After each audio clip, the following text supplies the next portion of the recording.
मोब्लिब फैयालासिनो मबाइलाव एसएमएसनि गेजेरजों 5 दाननि मोब्लिब बिल फैदों। बेबायदिनो सोमोनांथाव जाथाय जादों माखासे ओनसोलाव। मोब्लिब फैयालासिनो मबाइलाव एसएमएसनि गेजेरजों 5 दाननि मोब्लिब बिल फैदों माखासे गामियाव।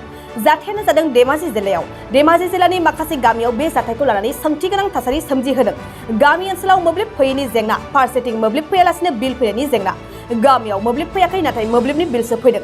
जाथाय जानाय गामिफोरनि मुंफोरानो जादों धेमाजि जिल्ला जनाई महकुमा रामदन दिखारी पन्चायतनि सिङाव थानाय थाखाबारि, लंका आरो बिष्णुपुर गामि।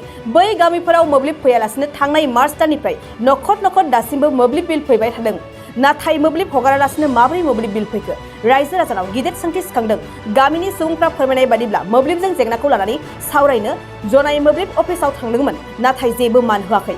बेखौनो लानानै धेमाजि जनाई जिल्ला जिएनएसएमनि आफादगिरि हेमाकान्त दैमारी आरो ओनसोलनि सुबुंफोरा मोब्लिब बिफानखौ गोख्रों रावजों सोंखारिदों।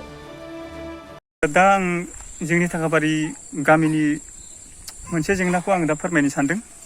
दा कारेन्टनि बिखयाव जोंहा गोबां दुखुआव गोग्लैना दं।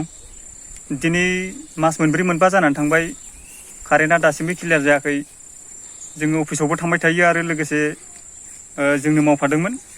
कन्ट्रेक्टारा जोंखौ गोबां थगायनाय बायदि जाबाय थादों। दा बेवहाय जोङो एसे दुखुनांथाव जादों। जोंनि थाखाबारियाव सलारबो गैया। दैबारिनि ओनसोलनि जों दुखुआव गोग्लैनानै दं आरो मास मोनबासो जाबाय बिला हाबनानै दङ। दा बिनि थाखायनो जोङो सरकार फालनिफ्राय जोङो एसे दुखुखौ जोङो फोरमायहरनाय जाहरबाय, जाहाथे जोंनि नैबे कारेन्ट ट्रेन्सफर्मारखौ जाहाथे थाबनो कानेक्ट खालामनानै जोंनि थाखाबारिखौ एसे मोजाङाव खालामनानै होफैयो होननानै आं बे फंनैसोखौ बुंनानै होनाय जाबाय। मास मोनसेयाव 50 खरि फैनाय जाबाय। दा बा दाननि फैनाय जाबाय। दा टटेलाव 300सो जानानै दङ। सरकारखौ बुंनो गोसो जानाया बेनो, जोंना जोंनि बे कारेन्टखौ एसे थाबैनो क्लियार खालामनानै होयोबा जों जोबोद गोजोननाय मोनो आरोखि। जोंनि बे गोथौ एरियायाव ओरै लंका जानानै दङ, लंका, मन्टाम, ओरै बिष्णुपुर आरो जोंनि थाखाबारि नैबे खाग्राबारि जोंनिखिनिया एसे खैफोद गोग्लैनानै दं आरोखि लाइननि बिखयाव। কমিটি গণতান্ত্রিক সুৰক্ষা মঞ্চৰ ফালৰ পৰা আজি এইখনত আমাৰ এই টাকাবাৰী আৰু লগতে বিষ্ণুপুৰ, মন্থান আৰু লংকা এই 4খন গাঁৱৰ হৈ আমি ৰাইজৰ যি এটা সমস্যা, জৰ্জৰিত সমস্যা বিদ্যুতৰ সম্পৰ্কত, এইখিনি কথা আমি ইয়াত আজি উত্থাপন কিছু বা ধৰিব লৈছোঁ।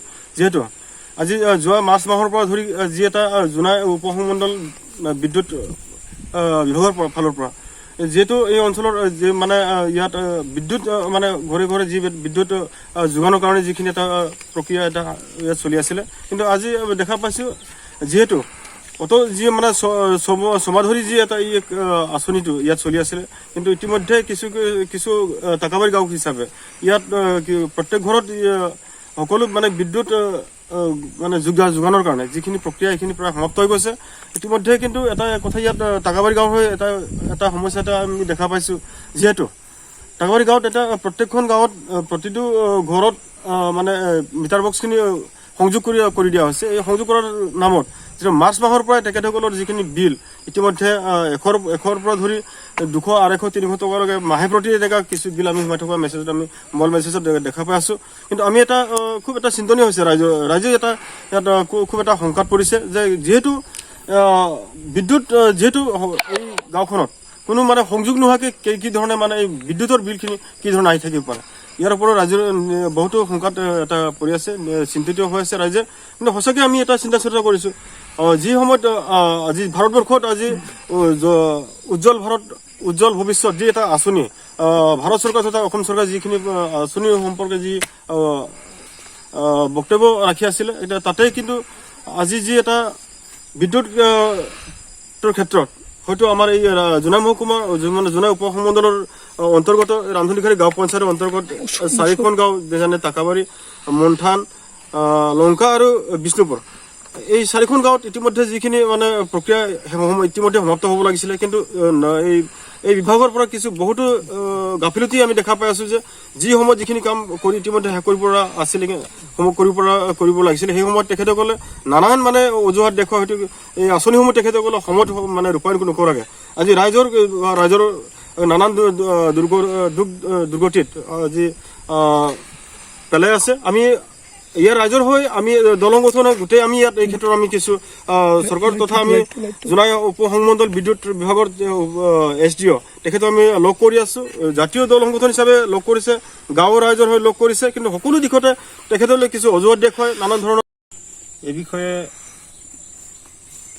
ক'বলৈ গ'লে আমাৰ এতিয়া বহুত আমি দুৰ্ভগীয়া হৈ আছোঁ কাৰণ আমাৰ ইয়াত বিদ্যুৎ শক্তি এতিয়ালৈকে আৰম্ভণি হোৱা নাই তথাপি যে আমাৰ এতিয়া কোনো পোহৰ নোপোৱাকৈ বিলটো যে সোমাই আছে সেইটো আমি অলপ সন্দেহ কৰিছোঁ আৰু সোনকালতে যাতে আমাৰ চৰকাৰে খুব অনতিপলমে যেন আমাক বিজুলী শক্তিটো যোগানটো দিয়ে তেতিয়া আমি যথেষ্ট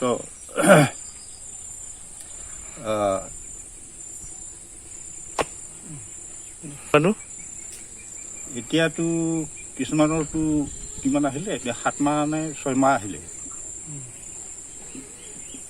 नोंथाङा सरखारि साख्रि नागिरदोंना नोंथांनि थाखाय मोनसे गोजोनथाव खौरां नोंथांनि थाखाय दं एडुकेट पॉइंट जेराव नोंथाङा सोलोंथाइ लानायनि गेजेरजों सरखारि साख्रिनि गुबुन गुबुन रोखोमनि गोब्राब आनजादफोरखौ उथ्रिसारनो हागोन आरो गावनि आथिङाव गसंथानो हागोन बे एडुकेट पॉइन्टआव नोंथांमोना SSC bank PO bank clerk bank SO UPSC FSC defence railway state insurance AAO ADO एसिस्टेन्टजों लोगोसे स्टेट लेभेल जब आरो माखासे सरखारि साख्रिनि आनजादाव गोनांथि जानाय आयदाफोराव सोलोंथाइ लानो हागोन मख'नो गोनांदि बे सोलोंसालियाव साख्रिनिल' नङा बेयाव MBA आरो सैनिक स्कुल बायदियाव एडमिशननि थाखाय एन्ट्रेन्स होनो थाखायबो सोलोंथाइ लानो हागोन बे सोलोंसालियाव गाहाम थाखो खथानि सुबिदा दं आरो सम मथे नोंथांनि सोलोंथाइखौ बे सोलोंसालियाव होनाय जागोन